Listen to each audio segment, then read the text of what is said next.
We're at the Mule Memorial, of course, as you can tell, right here in the world's biggest town, largest town, most important town named Muleshoe in Texas, of course. And we have some important visitors, first from over at Olton, the Brimhalls. Now, what is your name? I'm Van Brimhall, Doc Brimhall, a retired veterinarian. From Olton. And this is your pretty wife. I'm Lois Brimhall, and I'm the former Chamber of Commerce manager in Olton. Oh, wonderful. So now tell me, where are you originally from, Lois? I'm from about the middle of California. So how'd you get to Texas? Well, Van had to come to California to find me, and he couldn't wait to get me moved back here. Now, Doc, tell us about the man we're fixing to interview. How did you meet him? Oh, it's probably a damn miracle in the mountains, but we went out to California to visit a niece. She has a resort up in the high Sierras at Huntington Lake with cabins that were built in 1912 to 1928 and restored. And lovely country, a 7-mile long lake, and we met Mike and Linda up there just by accident.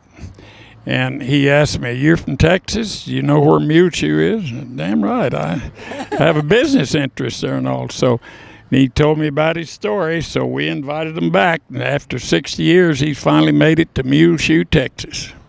And so now, what are your business interests in the Mule Memorial City? I'm a stockholder with Bob Finney in Muleshoe State Bank, and I'm a veterinary consultant, or was, and I consulted for Muleshoe, the feed yard out here, and I've been a client and a customer of Coyote Lake feed yards out southwest of town since 1970, so I have quite a bit of financial interest here in town. Well, I think you just need to move to Muleshoe. It's a good idea. Yeah. I'd be happy to move anywhere besides Olton, but my wife won't leave. Well, you can bring her with you. Okay, now we're going to meet this gentleman. Your name is what? Mike Lane. Mike Lane. Now, Mike, why did you ask Doc? Did he know where Muleshoe, Texas was? Well, quite a few years ago, I wrote a piece for a speech class about an adventure coming from Fresno to Muleshoe, Texas, which I happened to see on the map, and I thought, well, you can't get any more western than Muleshoe. And so you just saw the name on the Texas map, well, Muleshoe, Texas. Yeah, Clovis, New Mexico caught my eye because we have a Clovis, California, right next to Fresno. Sure, so I saw, well, Clovis, New Mexico, and then I looked a little farther, and there's Muleshoe, and I thought, that's a more exciting name. Yes, and it's a more exciting town, don't you think, Doc and Lois? Yeah, Muleshoe's a lot more exciting than Clovis. And so now, about what year was this that you wrote this story? Well, it was 1955. Oh, it was a couple of years ago. It was. And so you were living in Fresno. How old were you then? 13 going on 14. Was it summertime when you were dreaming about traveling? It was summertime. I was just out of school, and kind of the impetus for the story was that I was just hanging around the house, nothing to do, and getting into a little mischief, and my mother wasn't too happy about it. So I thought, well, she'd probably like to send me away, and Texas is pretty far away. Yeah, and so she sent you to Muleshoe? In the story, yeah, in the story. In the story, yeah, right. Because in the fantasy, they had an aunt and uncle here, was Pat and Evelyn Bodine, which are actual people. But they not did, in Muleshoe. They didn't live here, no. Well, there was a Pat and Ernest Bobo, so about those years they were living here, and so you almost got the name right. Oh, close. Yeah. But the gist of the story was I got put on a Greyhound bus in Fresno, and 36 hours later I was in Clovis, New Mexico, because that's where the bus stopped. And my But cousin. in those days, it came on to Muleshoe. Oh, did it? Okay. Oh, yeah. Okay, It stopped at Dameron Drug. Okay. Well, then my cousin Luke Bodine had to come and pick me up. He was 3 years older than me, 17, and he wasn't too happy that I was coming out here. I bet not. You were just a squirt. I was a squirt and I was a greenhorn besides. Yeah. So the story evolved that he picked me up and he was not real talkative, you know, and I asked him questions and he just grunt and then he spit because he had a little Copenhagen rat cheer between his cheek and gum. Rat cheer between his cheek and gum. And so he was pretty silent all the way back. And then I knew I was in trouble when I got there and I went to his room where I was sleeping with him. And on the wall he had this sign that said, "If you ain't a cowboy, you ain't spit." And I thought right then, you know, this is going to be a tough, long summer. So the story went on about the things he did to me that weren't too pleasant, you know. For instance, he started me out cleaning stalls. And that was a lot of hard, sweaty work. And then a little later on, he acquiesced to put me on a horse. So he was nice enough to saddle up this ranch horse, which was a little too tall for me to begin with. But put the blanket and the saddle on and the bridle and said, "Here you go." But what he didn't do was tighten the cinch up all the way. So when I got off the fence into the stirrup, the saddle slipped under and it got real western in a hurry. So, and I was laying on the ground watching all this and I was pretty much petrified about it, the whole deal, you know. And then later on, there was a few other incidents. But the last incident was that he had a yearling Santa Gertrudis bull that he called Killer.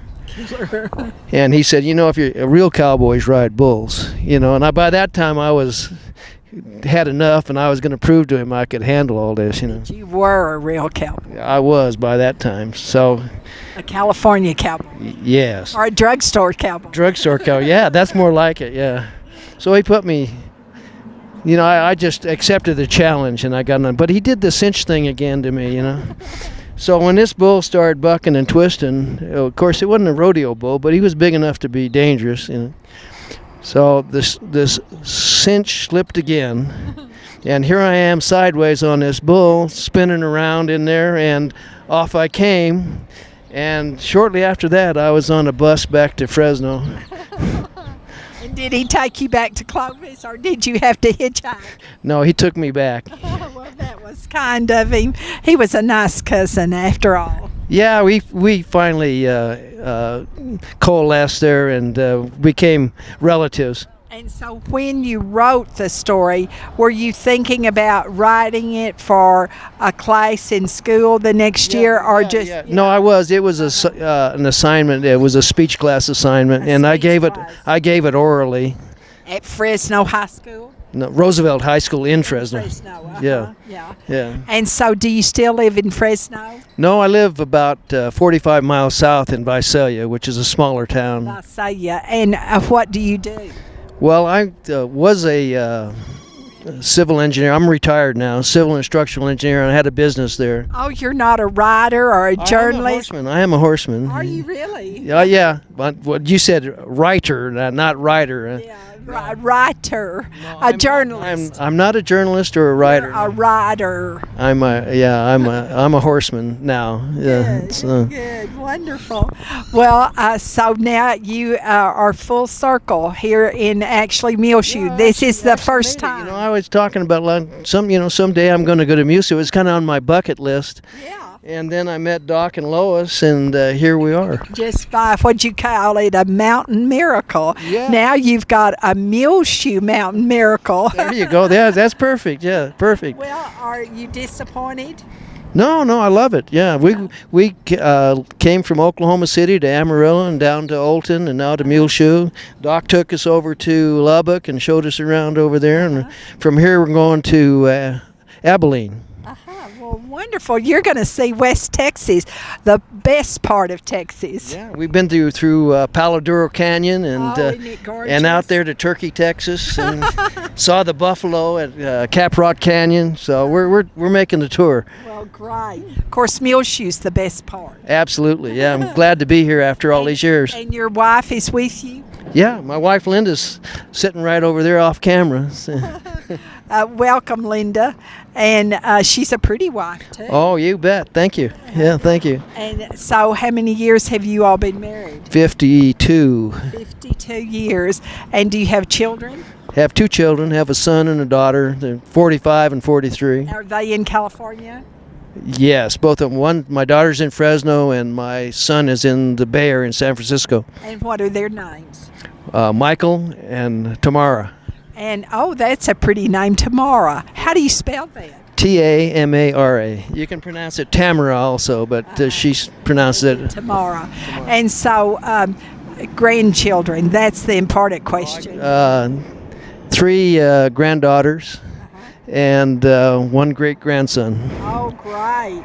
So what are all their names? The oldest one's Tanya, the middle one is Genevieve, and the third one is Sydney. And what about the Gianni. Gianni. And now, are you going to write a story when you go back to California about another Muleshoe event, or I probably not? should. I probably should do that. Huh? Yeah. I hadn't planned on it, but now that you mention it, maybe I will. Well, do that and then give us a copy, okay? All right, I'll send it to Doc, and he can get it over here. Well, what a day it's been in Muleshoe. You never know what you'll find at the National Mule Memorial Statue. The mule, old Pete, has had a lot of visitors, and a lot of them from California, I want you to know. Yeah, you know, he was, the Fiberglass Menagerie actually is in California where they fired him. And yeah, so I guess you'd say he was born out there, but he was birthed in Muleshoe. And so, hope you'll come back to Muleshoe. Thank you for coming our way. Well, thanks for being here and asking me about it. I appreciate it.